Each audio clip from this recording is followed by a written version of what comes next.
Found freezing by a Good Samaritan, this little guy was dead on arrival, and his recovery is nothing short of a miracle. This young kitten is the picture of health now, but just a few short months ago, he was found under a shrub on a freezing day by an inquisitive dog and a compassionate human who rushed him to a nearby vet clinic. And he came in completely unresponsive. This client said he hadn't been breathing for several moments. He had no heartbeat.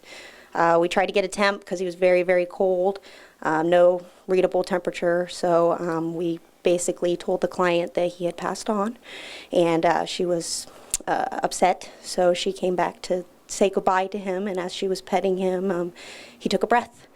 So we went ahead and we started some CPR with him very gently, and we administered some medication straight to his heart to try to get it to start beating again. And wouldn't you know it, we got a very faint heartbeat. The team really sprang into action, and they got him breathing again. They started a little bit of CPR, and a little kitten, you can just imagine, you know, just with your thumb and your forefingers trying to get that heart beating again, getting epinephrine injected into the body, and then taking something really little like this, endotracheal tube right here, and putting that down to make sure we could get good airflow. And I guess it took about 30 to 45 minutes. He started to get a blink reflex, so we knew his brain had come back. And so we heated up some food, and the instant that he smelled that food, he just popped right out and started eating. It was just fantastic. Given the highly unusual outcome, this kitten was aptly named Frank N Stein. We ask people all the time, hey, how did you give this puppy or this kitten that name? What's the significance behind it? And now Frank has a story to tell all the time. And oh, is he telling his story with his forever family.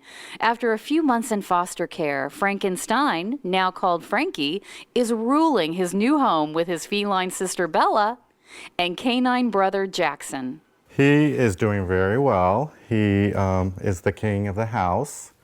He likes to take charge of all the other animals, of course, and he likes to play night and day.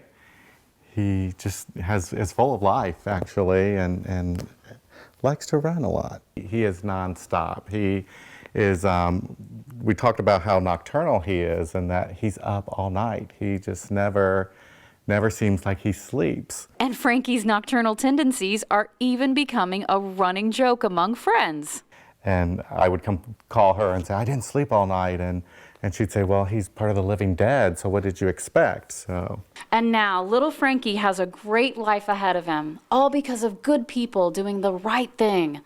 And as we believe, every fuzzy soul matters. For PetPalsTV, I'm Buffy Pine.